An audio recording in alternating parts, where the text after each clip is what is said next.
Hello everyone, welcome to exam info academy. जैसा कि आप लोग जानते हैं कि हम डेली टेस्ट लेते थे। यूपीएचईएससी का जो जनरल नॉलेज वाला हिस्सा है, जो जनरल नॉलेज वाला पार्ट है, उसका हम टेस्ट ले रहे थे। तो हमने अभी जो चल रही है वो यूनिट फोर्थ है। यूनिट फिफ्थ के टेस्ट हम ले चुके हैं। ये यूनिट फोर्थ है। नाम है इसका मानव एवं पर्यावरण। अगर आप हमसे जुड़े हैं तो आप जानते होंगे। हाँ, ये वीडियो लाने में थोड़ा समय लगा, थोड़ा बीच में गैप आ गया कुछ दिन का, लेकिन हम जैसे पहली वीडियो लाए थे वैसे ही हमने कंटिन्यू कर दी है। इसमें 4 पार्ट दिए गए हैं इस यूनिट के अंदर। ये हम जो बात कर रहे हैं यूपीएचईएससी सिलेबस की बात कर रहे हैं। पहला है मानव एवं पर्यावरण का अंतर संबंध। इसके 2 वीडियो आ चुके हैं, आप देख सकते हैं, प्लेलिस्ट में पड़े हुए हैं सारे टेस्ट। दूसरा है पर्यावरणीय क्षरण कारण एवं निवारण, जिसकी आज टेस्ट ये होगा। तीसरा फिर नेक्स्ट टाइम टेस्ट लेंगे और फोर्थ का नेक्स्ट टाइम टेस्ट। इसलिए हमने बोला, टेस्ट का नाम इसलिए दिया, सॉल्व तो हम करवाएंगे ही, आपको आइडिया हो जाए, आप पहले खुद सॉल्व कीजिएगा। 15 क्वेश्चन इसमें होंगे, देख लीजिएगा, 15 क्वेश्चन लगभग इसमें होंगे। पर्यावरणीय क्षरण कारण एवं निवारण। तो यहां से पहले मैं क्वेश्चन आपको दिखा दूं सारे। पहला क्वेश्चन है ध्वनि प्रदूषण विनिमय। क्वेश्चन में क्यों दिखा रहा हूं, आप करके देख लें आपके कितने सही हैं। 15 में से अगर 12 सही है या उससे ज्यादा तो बहुत अच्छा है। 11 भी सही है तो भी कोई ज्यादा बुरा नहीं, थोड़ी मेहनत करने की जरूरत है। देखिएगा, मैं क्वेश्चन बोल के बताऊंगा, आप टिक करते रहें। ध्वनि प्रदूषण विनिमय एवं नियंत्रण अधिनियम 2000 के अनुसार रात्रि में शैक्षणिक संस्थानों के लिए निर्धारित ध्वनि मानक है। कौन सा है आपको बताना है। दूसरा है आंख में जलन के लिए उत्तरदायी प्रकाश प्रसाद युक्त धूम कोहरे मतलब स्मॉग के घटक हैं, कौन से हैं। तीसरा है निम्नलिखित में से कौन सी प्रदूषित करने वाली वस्तु परिवहन क्षेत्र से उत्सर्जित नहीं की जा सकती है। ये थर्ड था। फोर्थ पर चलते हैं। यूट्रोफिक जल में केमिकल ऑक्सीजन की मांग की बात की गई है। यहां पर मांग होती है कैसी, निम्न उच्च मध्यम, ये बताना है आपको। पानी में किसकी अधिकता से ब्लू बेबी सिंड्रोम होता है, ये आपको बताना है। 6 है पूर्वी भारत के बड़े हिस्से में भूजल निम्नलिखित में से किससे प्रदूषित होता है, कौन सा एलिमेंट उसमें होता है।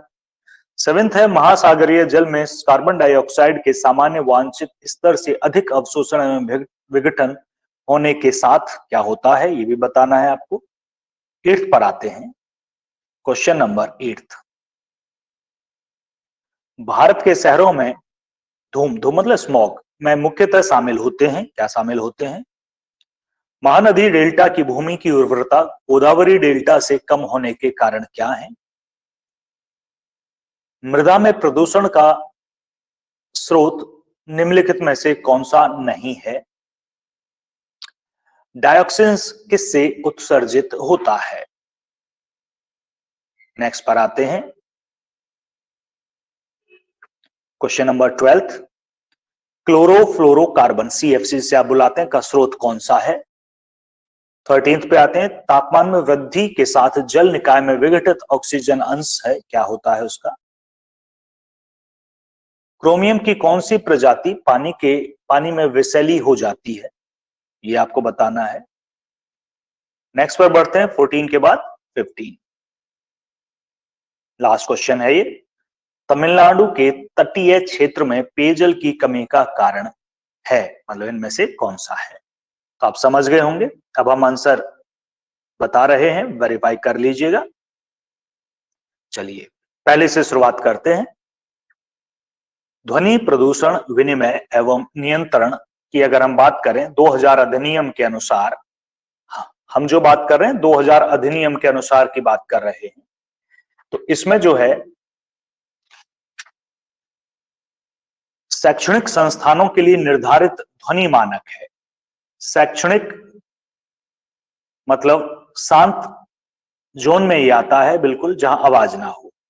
तो इसमें जो है वो है रात्रि और दिन में। देखो 5 डेसिबल ए स्केल पे नापा गया है, ये का डिफरेंस होता है। तो रात्रि में ही है 40 और दिन में ही रहेगा यहां पर 45। चलिए दूसरे क्वेश्चन पर चलते हैं। आंख में जलन के लिए उत्तरदायी प्रकाश प्रसाद युक्त धूम कोहरे, मतलब आंख में जलन के लिए स्मॉग में कौन सी चीज होती है, ये आपको बताना है। तो इसमें जो होती है, एक है फॉर्मेल्डिहाइड HCHO और दूसरा है पायरॉक्सी एसिल नाइट्रेट, मतलब PAN, शॉर्ट में क्या बोलेंगे, PN। तो सी ऑप्शन इसका सही है। अगर आप केमिस्ट्री से एनवायरमेंट पढ़ा है तो आपको आता होगा। क्वेश्चन नंबर 3 पर चलते हैं। निम्नलिखित में से कौन सी प्रदूषित करने वाली वस्तु परिवहन क्षेत्र से उत्सर्जित नहीं की जाती है? तो वो है CFC। CFC होती है रेफ्रिजरेटर, AC जो चलते हैं इनसे, तो वो परिवहन क्षेत्र में नहीं आता है, इसलिए CFC आप बुला सकते हैं। क्वेश्चन नंबर 4 पर चलते हैं। यूट्रोपिक जल में केमिकल ऑक्सीजन की मांग, इसमें सवाल मतलब अलग ही ये सब डेवलप हो जाते हैं। तो ऑक्सीजन की मांग बढ़ जाती है, ऑक्सीजन कम हो जाती है उस जल में, उसकी मांग बढ़ जाती है। तो क्वेश्चन में मांग पूछा गया है तो उच्च होती है, मांग उच्च होती है, जबकि ऑक्सीजन की उपलब्धता कम मतलब निम्न होती है। आगे बात करते हैं क्वेश्चन नंबर 5 में। निम्नलिखित में से किसकी अधिकता से ब्लू बेबी सिंड्रोम होता है? तो ये नाइट्रेट की वजह से होता है। नाइट्रेट अगर जल में है और वो आपने पी लिया है तो आपको हीमोग्लोबिन जो बदल जाएगा वो मेथेमोग्लोबिन में बदल जाता है, जो ब्लू हो जाती है, इसलिए ब्लू बेबी सिंड्रोम बच्चों में होता है तो कहा जाता है। क्वेश्चन नंबर 6 पर आते हैं। पूर्वी भारत के बड़े हिस्से में भूजल निम्नलिखित में से किससे प्रदूषित होता है? तो पूर्वी भारत में जो बड़े हिस्से में जो भूजल जिससे प्रदूषित होता है, ये है आपका आर्सेनिक। सबसे ज्यादा एलिमेंट उसमें कौन सा मिलता है? आर्सेनिक, जो कि पॉइजनस सब्सटेंस है। आगे बात करते हैं क्वेश्चन नंबर 7 में। महासागरीय जल में कार्बन डाइऑक्साइड के सामान्य वांछित स्तर से अधिक अवशोषण एवं विघटन होने के साथ समुद्री स्तर का, देखो ये डी सही है, इसका उत्थान होगा। तो 7 का डी। आगे बढ़ते हैं क्वेश्चन नंबर 8 पर। भारत के शहरों में धूम में मुख्यतः शामिल होते हैं तो नाइट्रोजन के ऑक्साइड और अनजले हाइड्रोकार्बन, भी सही है 8 का। 9 पे आते हैं। महानदी डेल्टा की भूमि की उर्वरता गोदावरी डेल्टा से कम होने के कारण क्या है? तो यह है जल प्लावन के कारण सतही भूमि का कटाव, यही इसके कारण है। आगे बढ़ते हैं, हम 9th पर थे, 10th पर आते हैं। मृदा में प्रदूषण का स्रोत निम्नलिखित में से कौन सा नहीं है? प्रदूषण किससे नहीं होता? तो वो हाइड्रो पावर प्रोजेक्ट्स हैं, इनसे बिजली पानी से बनाई जाती है, इनमें कोई प्रदूषण नहीं होता। आगे बढ़ते हैं क्वेश्चन नंबर 11 पर। डायऑक्सिन्स किससे उत्सर्जित होते हैं? वो प्लास्टिक जलाने से होते हैं, तो ये डी सही है।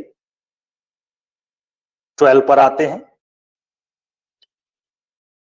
क्लोरोफ्लोरोकार्बन का स्रोत कौन सा है? देखो फिर से एक तरह से रिपीट सा हुआ है, ये हमने AC बताया था, रेफ्रिजरेशन और AC, तो ये सी सही है। 13 पर आते हैं। तापमान में वृद्धि के साथ जल निकाय में विघटित ऑक्सीजन का अंश है। तापमान अगर बढ़ेगा तो जल में ऑक्सीजन की मात्रा कम हो जाती है, तो घट जाती है। आप 13 का ये लगाएंगे। 14 पे आते हैं। क्रोमियम की कौन सी प्रजाति पानी में विषैली हो जाती है? तो क्रोमियम 6, जब वो 6 पॉजिटिव स्टेट में होता है तो वो विषैली हो जाती है, क्रोमियम 6। आगे बढ़ते हैं क्वेश्चन नंबर 15 और ये लास्ट भी है। तमिलनाडु के तटीय क्षेत्र में पेयजल की कमी का कारण है, तो इसका कारण है समुद्री तट पर खारे पानी का रिसना, मतलब डी ऑप्शन सही है। चलिए ये था हमारा आज का टेस्ट, देखिए कितने आए हैं और हमें कमेंट में भेज दीजिएगा कि इतने सही हैं आपके। नेक्स्ट वीडियो आपको जल्दी ही मिलेगी। धन्यवाद।